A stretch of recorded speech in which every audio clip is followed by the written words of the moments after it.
श्रीमद् भगवद गीता पहला अध्याय अर्जुन विषाद योग प्रथम श्लोक धृतराष्ट्र उवाच धर्मक्षेत्रे कुरुक्षेत्रे समवेतायुयुत्सवः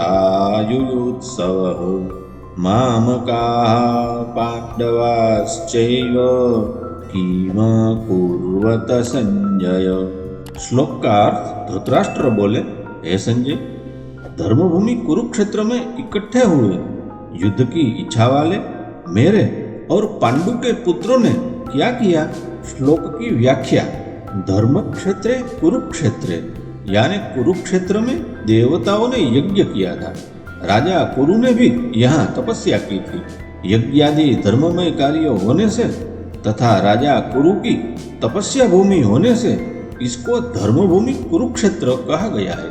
यहाँ धर्म क्षेत्र और कुरुक्षेत्र पदों में क्षेत्र शब्द देने में धृतराष्ट्र का अभिप्राय है कि यह अपनी कुरुवंशियों की भूमि है। यह केवल लड़ाई की भूमि ही नहीं है, प्रत्युत तीर्थ भूमि भी है, जिसमें प्राणी जीते जी पवित्र कर्म करके अपना कल्याण कर सकते हैं। इस तरह लौकिक और पारलौकिक सब तरह का लाभ हो जाए, ऐसा विचार करके एवं श्रेष्ठ पुरुषों की सम्मति लेकर ही युद्ध के लिए यह भूमि चुनी गई है।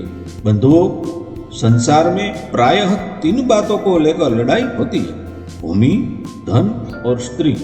इन तीनों में भी राजाओं का आपस में लड़ना मुख्यतः जमीन को लेकर होता है। यहाँ कुरुक्षेत्र पद देने का तात्पर्य भी जमीन को लेकर लड़ने में है। कुरुवंश में धृतराष्ट्र और पांडु के पुत्र सब एक हो जाते हैं। कुरुवंशी होने से दोनों का कुरुक्षेत्र में यानी राजा कुरु की जमीन पर समान हक लगता है। इसलिए कौरवों द्वारा पांडवों को उनकी जमीन न देने के कारण दोनों जमीन के लिए लड़ाई करने आए हुए हैं। यद्यपि अपनी भूमि होने के कारण दोनों के लिए कुरुक्षेत्र पद देना युक्तिसंगत और न्याय संगत है, तथापि हमारी सनातन वैदिक संस्कृति ऐसी विलक्षण है कि कोई भी कार्य करना होता है तो वह धर्म को सामने रखकर ही होता है। युद्ध जैसा कार्य भी धर्मभूमि तीर्थभूमि में ही करते हैं, जिससे युद्ध में मरने वालों का उद्धार हो जाए, उसका कल्याण हो जाए। अतः यहाँ कुरुक्षेत्र के साथ धर्म क्षेत्र पद आया है। यहाँ आरंभ में धर्म पद से एक और बात भी मालूम होती है। अगर आरंभ में धर्म पद में से धर लिया जाए और 18वें अध्याय के अंतिम श्लोक के मम पद में से म लिया जाए तो धर्म शब्द बन जाता है। अतः संपूर्ण गीता धर्म के अंतर्गत है, अर्थात धर्म का पालन करने से गीता के सिद्धांतों का पालन हो जाता है और गीता के सिद्धांतों के अनुसार कर्तव्य कर्म करने से धर्म का अनुष्ठान हो जाता है। इन धर्म क्षेत्र कुरुक्षेत्र पदों से सभी मनुष्य को यह शिक्षा लेनी चाहिए कि कोई भी काम करना हो तो वह धर्म को सामने रखकर ही करना चाहिए। प्रत्येक कार्य सबके हित की दृष्टि से ही करना चाहिए, केवल अपने सुख अपने आराम की दृष्टि से नहीं। और कर्तव्य अकर्तव्य के विषय में शास्त्र को सामने रखना चाहिए। समवेता युयुत्सव अर्थात राजाओं के बार बार संधि का प्रस्ताव रखने पर भी दुर्योधन ने संधि करना स्वीकार नहीं किया। इतना ही नहीं, भगवान श्री कृष्ण के कहने पर भी मेरे पुत्र दुर्योधन ने स्पष्ट कह दिया कि बिना युद्ध के मैं सुई की नोक जितनी जमीन भी पांडवों को नहीं दूंगा। तब मजबूर होकर पांडवों ने भी युद्ध करना स्वीकार किया है।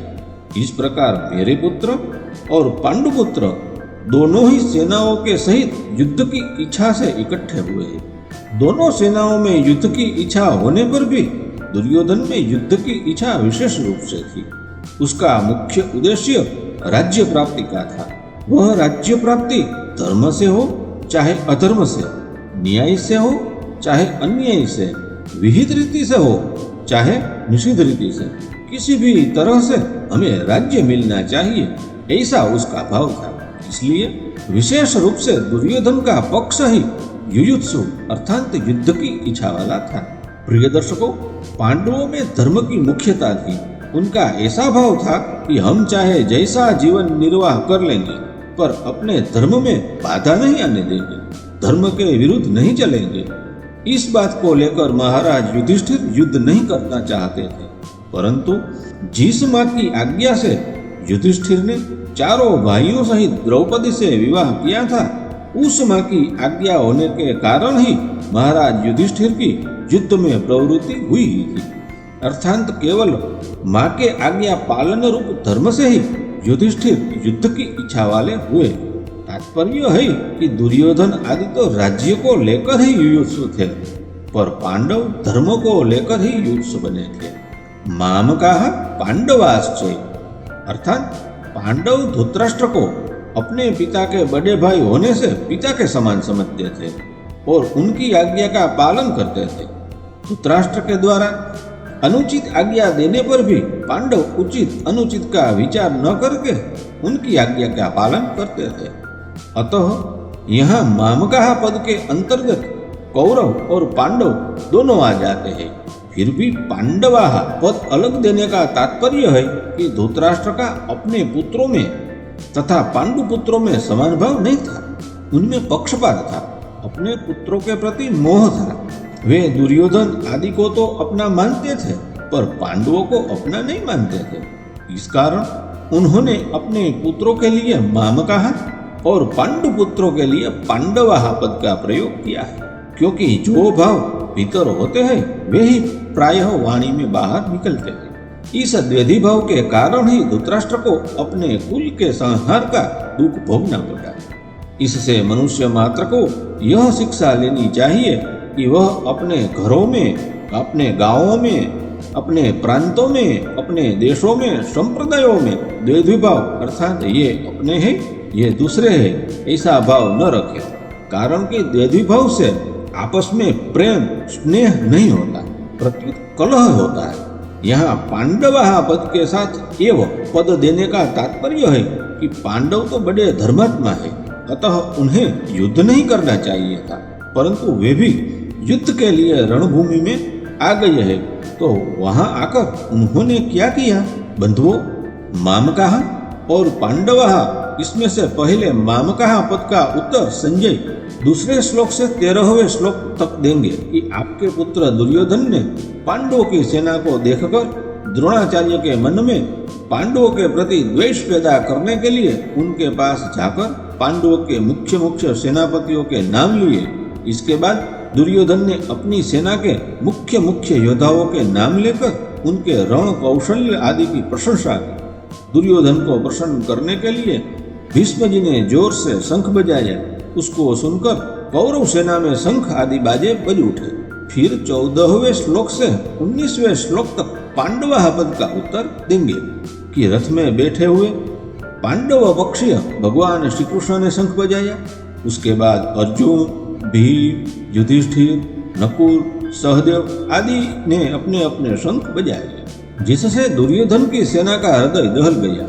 उसके बाद भी संजय पांडवों की बात कहते कहते 20वें श्लोक से श्री कृष्ण और अर्जुन के संवाद का आरंभ कर देंगे, जो हम बाद के वीडियो में सुनेंगे। किम कुर्वत, यहाँ किम शब्द के 3 अर्थ होते हैं: विकल्प, निंदा यानी आक्षेप और प्रश्न। युद्ध हुआ कि नहीं, इस तरह का विकल्प तो यहाँ लिया नहीं जा सकता, क्योंकि 10 दिन तक युद्ध हो चुका है और भीष्म जी को रथ से गिरा देने के बाद संजय हस्तिनापुर आकर धृतराष्ट्र को वहां की घटना सुना रहा है। मेरे और पांडु के पुत्रों ने यह क्या किया जो कि युद्ध कर बैठे, उनको युद्ध नहीं करना चाहिए था। ऐसी निंदा या आक्षेप भी यहाँ नहीं लिया जा सकता, क्योंकि युद्ध तो चल ही रहा था और धृतराष्ट्र के भीतर भी आक्षेप पूर्वक पूछने का भाव नहीं था। यहाँ किम शब्द का अर्थ प्रश्न लेना ही ठीक बैठता है। धृतराष्ट्र संजय से भिन्न भिन्न प्रकार की छोटी बड़ी सब घटनाओं को अनुक्रम से विस्तार पूर्वक ठीक ठीक जानने के लिए ही प्रश्न कर रहे हैं। श्लोक का परिशिष्ट भाव यह है कि मेरे पुत्र मामकाः और पांडु के पुत्र पांडवाः। इस मतभेद से ही राग द्वेष पैदा हुए, जिससे लड़ाई हुई, हलचल हुई। धृतराष्ट्र के भीतर पैदा हुए राग द्वेष का फल यह हुआ कि 100 के 100 कौरव मारे गए, पर पांडव एक भी नहीं मारा गया। जैसे दही बिलोते हैं तो उसमें हलचल पैदा होती है, जिससे मक्खन निकलता है, ऐसे ही मामकाहा और पांडवाहा के भेद से पैदा हुई हलचल से अर्जुन के मन में कल्याण की अभिलाषा जागृत हुई, जिससे भगवत गीता रूपी मक्खन निकला। तात्पर्य यह हुआ कि धृतराष्ट्र के मन में होने वाली हलचल से लड़ाई पैदा हुई और अर्जुन के मन में होने वाली हलचल से गीता प्रकट हुई। प्रिय दर्शकों, वीडियो पसंद आया हो तो वीडियो को लाइक कीजिए, शेयर कीजिए, कमेंट कीजिए, चैनल को सब्सक्राइब कीजिए। फिर मिलेंगे नए वीडियो के साथ। तब तक के लिए सबको जय श्री कृष्ण, जय श्री राम।